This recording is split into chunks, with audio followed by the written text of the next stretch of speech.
Bonjour à tous, bienvenue sur Math&Ça, ma chaîne de maths pour dédramatiser. Au programme aujourd'hui une leçon extrêmement importante pour les élèves de la classe de seconde, les ensembles de nombres.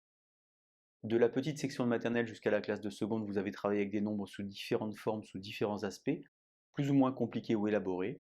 Je propose aujourd'hui d'effectuer une classification de ces ensembles de nombres en vous insérant sur la partie droite du tableau une illustration et en utilisant des lettres que vous connaissez, en tout cas j'espère, N, Z, D, Q, R.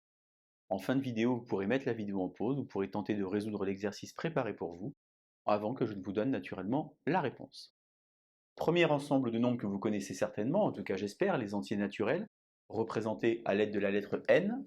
Je peux vous donner par exemple 0, 1, 2 ou 75. On représente assez couramment les ensembles de nombres sous la forme d'une patate, comme je vous propose sur la partie droite du tableau. Deuxième ensemble de nombres, les entiers relatifs, représentés cette fois-ci à l'aide de la lettre Z. Alors ce Z n'est pas un N qu'on a poussé pour faire tomber. En allemand, le nombre se dit Ditzahlen, et l'école allemande au XIXe siècle, notamment avec Cantor, était extrêmement puissante puisque Cantor a travaillé sur les ensembles de nombres. C'est donc tout logiquement que les entiers relatifs s'appellent grand Z. Je peux vous proposer par exemple moins 1, plus 4 ou bien moins 100. Vous remarquez à l'aide de vos connaissances de la classe de 5e que finalement plus 4 c'est pareil que 4. Ça veut donc dire que n est plongé dans grand Z. On a donc une inclusion qui dit que n est inclus dans grand Z, comme je vous le montre sur l'illustration sur la partie droite du tableau. On a ensuite les nombres décimaux, représentés assez simplement avec la lettre D. Par exemple, moins 2,345, plus 1,41, ou même moins 4,0. Vous savez ici qu'on a, depuis la classe de 6e, un 0 inutile. Moins 4,0, ça veut finalement dire moins 4. Moins 4 est donc plongé dans grand Z. On a donc n inclus dans Z, inclus dans D. Je vous rappelle qu'un nombre décimal, c'est un nombre dont la partie décimale s'arrête, c'est-à-dire avec un nombre fini de chiffres.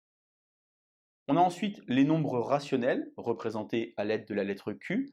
Ce sont donc finalement les nombres qui sont écrits sous la forme de fractions dont la division ne s'arrête jamais. Le plus connu d'entre eux, pour vous, c'est bien sûr 1 tiers. Je peux également prendre une fraction négative, moins 5 septièmes. Mais si par exemple je prends 2 cinquièmes, eh bien 2 cinquièmes, vous êtes censé savoir que ça vaut 0,4. 2 cinquièmes est donc plongé dans D, et j'ai donc n inclus dans Z, inclus dans D, inclus dans Q.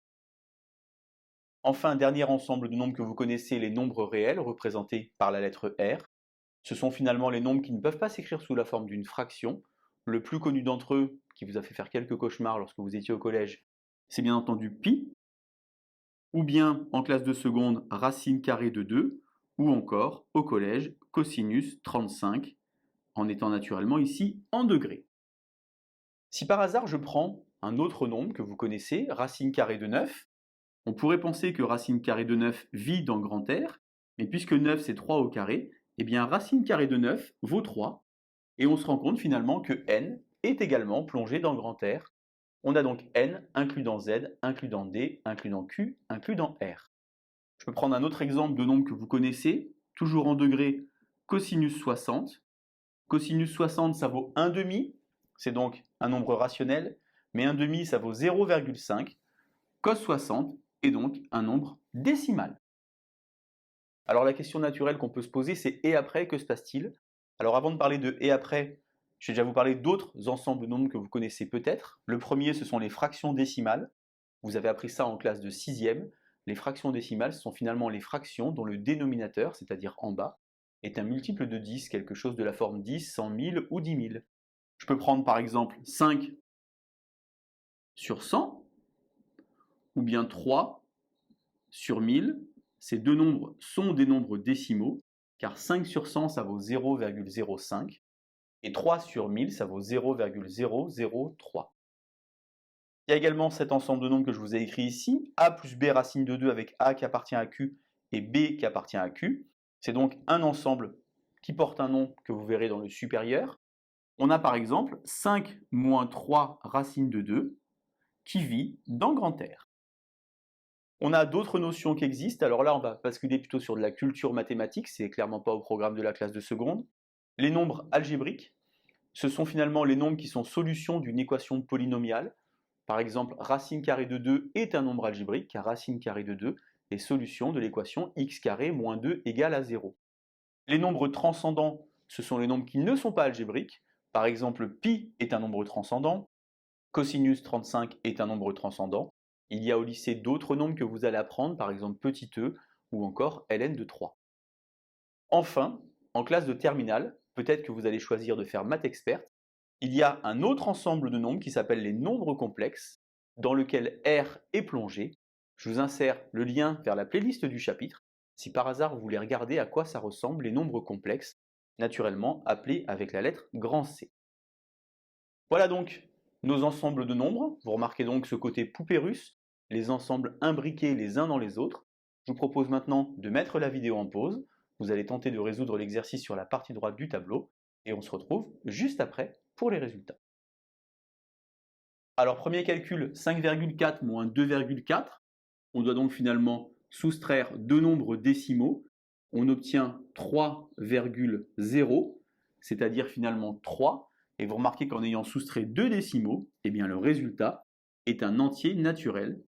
A appartient donc à grand N. J'ai ici moins 17 plus 25. Je vais donc ajouter ou bien soustraire, ça dépend. Si je dis que j'ajoute des relatifs.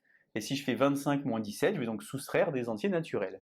À l'arrivée, j'obtiens donc 8, et B appartient à grand N. C égale 1 tiers moins 4 tiers. Je dois donc soustraire deux nombres rationnels qui sont ici. 1 tiers moins 4 tiers, ça fait donc moins 3 tiers. Moins 3 tiers, ça fait moins 1. J'ai donc C qui appartient à l'ensemble Z, les entiers relatifs. Vous remarquez que le résultat me donne ici quelque chose d'un ensemble inclus dans le Q.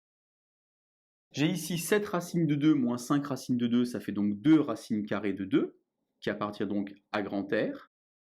Moins 3 septièmes plus 5 quatorzièmes, je vais donc ici faire x2, ça va donc faire moins 6 quatorzièmes plus 5 quatorzièmes, moins 1 quatorzième. Moins 1 quatorzième a un développement décimal qui ne s'arrête jamais lorsque j'effectue la division. Donc j'ai E qui appartient à Q.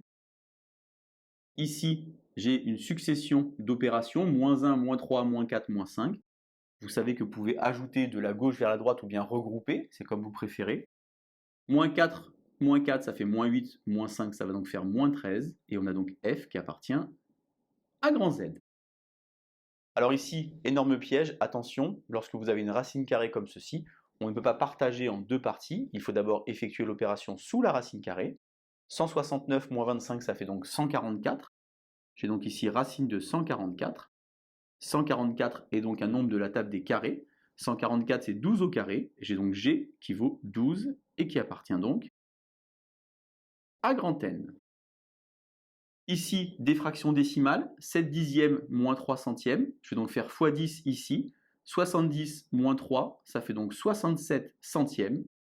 67 centièmes, c'est comme si j'avais 0,67.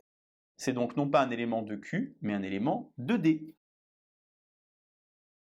Enfin, dernier exemple, racine de 45 sur racine de 20. On va donc écrire racine de 45 et racine de 20 différemment. 45, c'est 9 fois 5, ça fait donc 3 racines de 5. 20, c'est 4 fois 5, ça fait donc 2 racines de 5. Je peux donc simplifier racine de 5 en haut et en bas. Il me reste 3 demi. 3 demi qui est donc un nombre de Q, mais 3 demi ça fait 1,5. Et j'ai donc I qui appartient à D. Voilà donc les ensembles de nombres. Je vous réinsère l'illustration pour bien comprendre qu'ils sont tous inclus les uns dans les autres. Je vous laisse vous entraîner et je vous dis à bientôt sur Mathessa. Bonne journée.